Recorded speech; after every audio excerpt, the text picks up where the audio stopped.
Hey y'all, I got a request to talk about my MOTO RAE. This won't be a review per se, I'm more so just addressing some non-obvious things for people who are familiar with e-bikes already and are looking at this one with the sort of discerning taste that moped lovers do. If you don't already know what you're looking at, this is a fantastic bike, but there are probably better ways for you to spend $5,000. So what we have is a street legal electric motorcycle built in Florida by Second Stroke Mopeds. The frame itself is dead stock from Tomos, the moped manufacturer, which would have been a 2019 Flexer two-stroke moped. But instead now we have the 72 volt mid-drive along with all the custom hardware that Second Stroke built, the motor covers, battery tank, buddy seat, the fender, etc. Besides all that, we do have a lot of the original Slovenian hardware that Tomos was using. The rims, the tubeless tires, the fork, the lights. We have done something weird with the swing arm. This one is taller than the original, and the chain almost wants to drag on it sometimes. But with the shocks under load, it does create just enough clearance for that to not be an issue. This motor is called the Cyclone. Controller puts out about 6 horsepower, and is programmable to some extent, so there's not a whole lot you can change on it besides the power limit. By the way, don't rely on the speedometer in the controller. You can calibrate it, but it doesn't actually have the unit precision required to get a good reading. Instead, I've installed my own analog speedometer to match the aesthetic. It's the Faria Chesapeake GPS. Anyway, the controller has a good acceleration curve, and being a mid-drive, the weight distribution is good as well. So, in fact, it's more front-heavy than anything, so you never have to worry about it coming up on you. The drive sprocket is 19 teeth. At least mine is. I haven't been able to get a response back from Second Stroke on whether they make any other size than that. And one thing to note, because they fabricate these, we don't have the freewheel that is meant to come with this motor. So that without the freewheel, there's some degree of engine braking whenever you're letting off the throttle. And the lower your gear ratio, the greater that effect, because of course, when you're coasting, that ratio is inverted as the power goes backwards through the drivetrain. My bike actually came with a low gear ratio, so I switched out the rear 31 tooth to a 22 Tomos sprocket, which is the smallest that'll fit on this wheel. And with that ratio, in normal mode, I get to 35 miles per hour, or maybe a little bit more. The actual top speed of this bike is a little bit complicated. Because of the way the high-speed mode works, you can get up to at least 45, maybe 55 miles per hour. But in order to achieve that speed, this controller uses a feature called flux weakening, or field weakening, which is a concept that I can't entirely explain at this moment, but basically is a way of counteracting the natural electromagnetic resistance that is induced in the motor as it spins. Basically exchanging torque for more RPM, which is great, but the problem is it's difficult to modulate that with the throttle. In other words, at full throttle, you get all that power, no problem, but if you try to maintain any speed in between, the way it does that is by sort of like lurching back and forth unpleasantly as it tries to decide whether the field weakening is to be on or off. And the lack of the free will really exacerbates that with the braking effect I mentioned.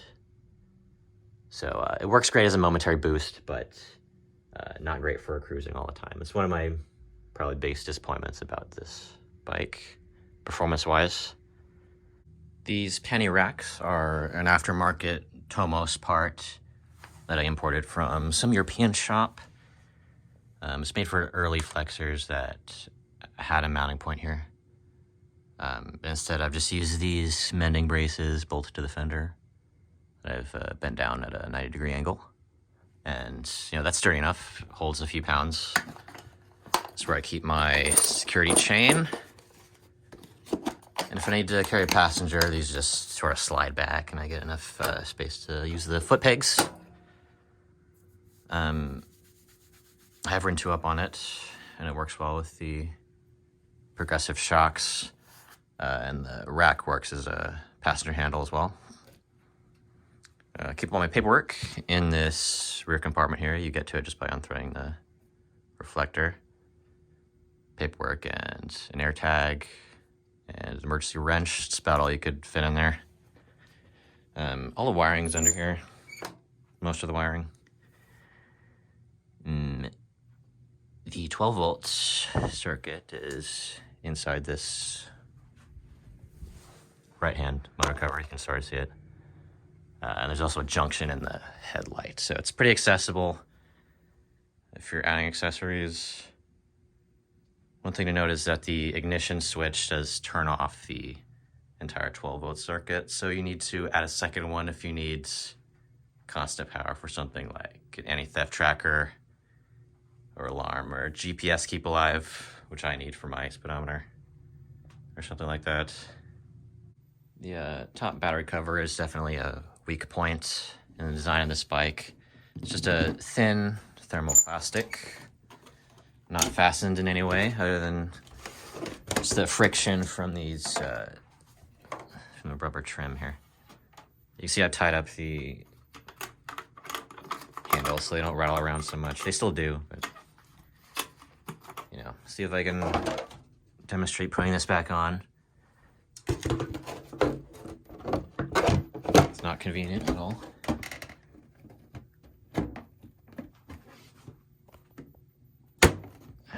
What I've done instead of filling with this every day is I just hung a charging cable out of the side. So I can plug it up on the porch or right here in my living room. So I'll just finish off by quickly going over all the things I've added to the bike. My license plate, of course, I just clamped on there with an old plate on the back. No bracket, no drilling. I didn't like the keys dangling here, so I've just used my own throttle with the kill switch. And it happened to have the 3-speed as well, which I'm using instead of the stock one, just because the reach is better.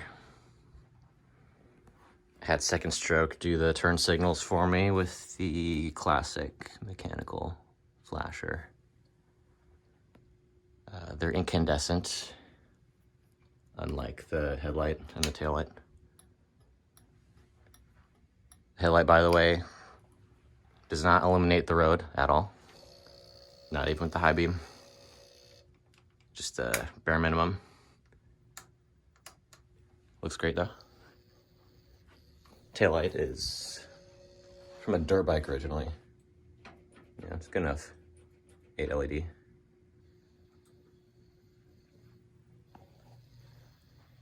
I made sure everything was DOT compliant.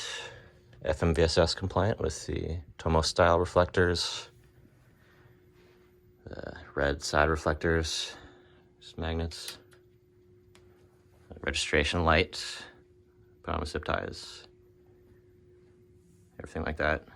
And one last weird thing to note, originally they wired this brake switch on the left side to the controller motor cutoff, but not the brake light. And the right hand side was brake light only. Incidentally, I also broke this original switch that was here, so I've just hacked in this external magnet one and fixed all that wiring myself, so now it makes sense. Alright guys, that was all the major stuff I could think of. I know it wasn't particularly organized, but overall, this is a great, minimal, lightweight electric bike. Whatever I forgot, just tell me in the comments, and thanks for watching.